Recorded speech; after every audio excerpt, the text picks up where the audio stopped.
Il est 7h10 sur Europe 1. Très bon début de journée. Dimitri Pavlenko, vous recevez ce matin le maire d'Hiver Gauche d'Alençon et ancien directeur de prison, Joachim Pueyo. Oui, et pas n'importe lesquelles prisons. Les centres pénitentiaires de Fresnes et Fleury-Mérogis, soit de très très grosses prisons. Je pense que c'est les deux plus gros centres pénitentiaires français. Bonjour Joachim Pueyo.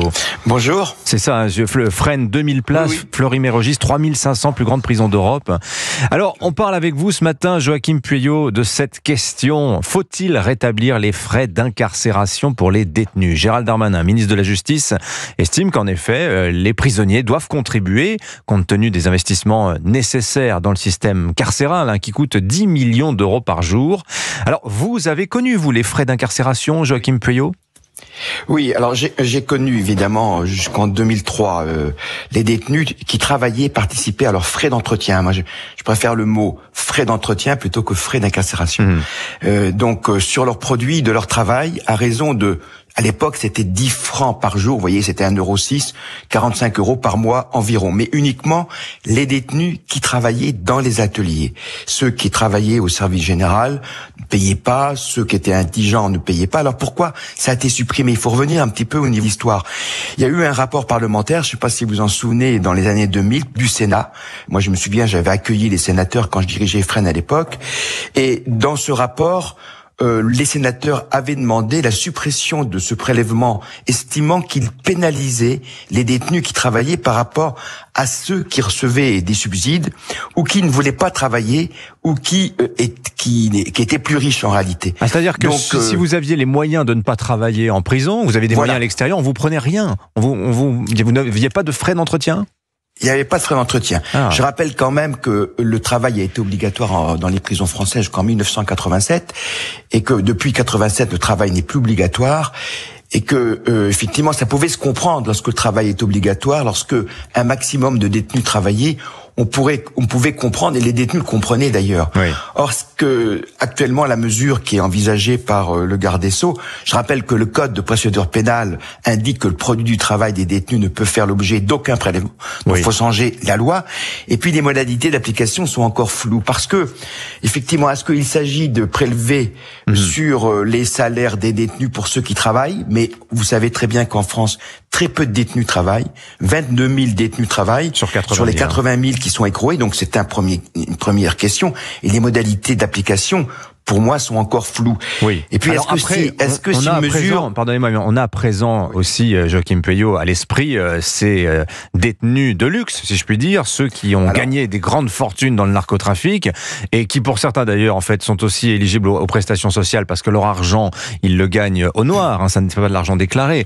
Mais c'est vrai que ce que dit Gérald Darmanin semble marquer au coin du bon sens, se dire que la prison, ça coûte 4 milliards d'euros par an aux contribuables français. Il paraîtrait normal que ceux qui en ont les moyens, en tout cas, participent à leurs frais, en l'occurrence d'entretien ou d'incarcération. Bien sûr, c'est un argument. Comme vous voyez, effectivement, il y a des détenus qui se procurent des portables avec plusieurs centaines d'euros, de la drogue qui continue leur trafic. Ou les vidéos, on les voit dans leurs cellules, parfaitement décorées et très bien équipées.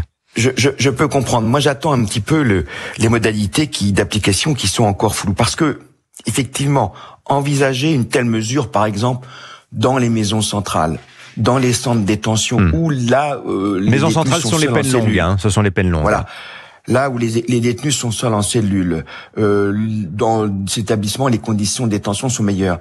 Mais envisager une telle mesure dans les maisons d'arrêt, où vous avez une surpopulation pénale, 2, 3 détenus par cellule, ça va quand même poser beaucoup de difficultés. Et je pense que envisager une telle mesure avant d'avoir réglé les questions de l'encellulement, la question du parc pénitentiaire, ça me paraît pas tout à fait adapté actuellement. C'est la question que je me pose. Parce que vous verrez que dans peut-être le projet de loi, vous avez des parlementaires qui font référence à la Suisse, au Danemark, à la Suède ou à la Norvège.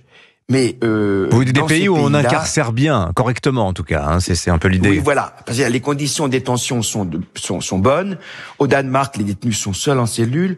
Au Danemark, les détenus doivent travailler ou doivent signer un programme d'insertion professionnelle, soit le travail, soit la formation, et les détenus peuvent comprendre qu'ils participent à leurs frais d'entretien parce que les conditions de détention sont de bonne qualité. Mais dans les maisons d'arrêt françaises, avec une surpopulation telle qu'on le voit actuellement, 3 détenus dans une cellule de 9 mètres carrés, 5000 détenus qui dorment par terre sur des matelas. Cette mesure ne sera pas comprise. Oui, c'est ce que disait. En plus, très peu de détenus travaillent. Oui, peu de détenus travaillent. C'est ce que disait l'ancien garde des Sceaux, Éric Dupond-Moretti, qui trouvait choquante en substance l'idée de faire payer des détenus qui dorment par terre et qui partagent leurs cellules avec des rats. De ce point de vue-là, on peut le comprendre, mais on attend effectivement les détails autour de ce qui pourrait être un rétablissement des frais d'entretien ou d'incarcération.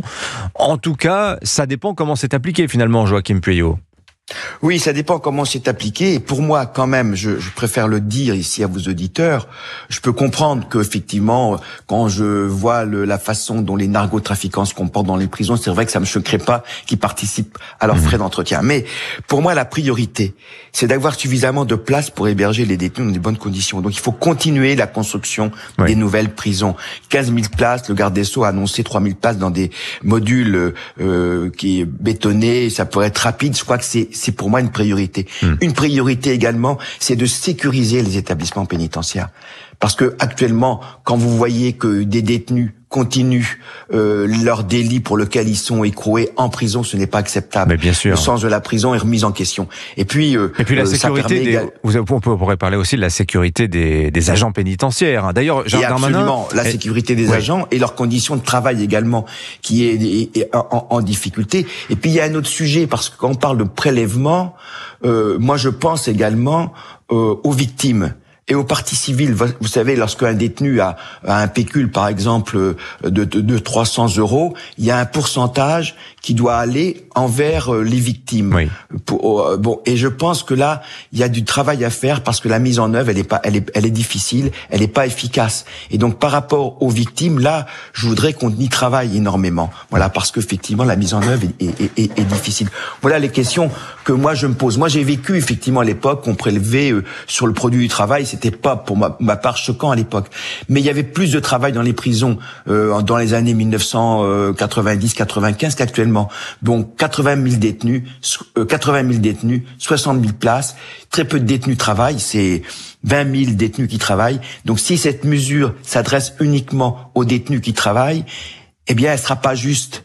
Parce que effectivement, on va pas forcément inciter le détenu à travailler. Donc ça, c'est une question que les sénateurs. Et je rappelle qu'à l'époque, le gouvernement était dirigé par Jean-Pierre Raffarin et le garde des Sceaux était pas un garde des Sceaux laxiste, c'était Monsieur Berben.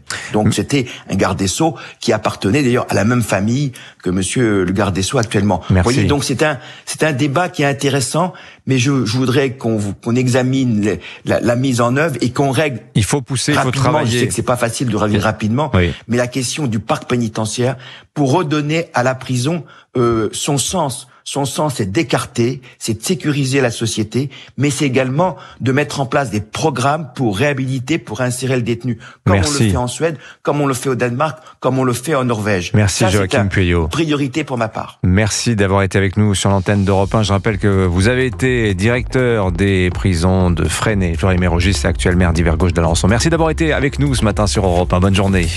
Merci.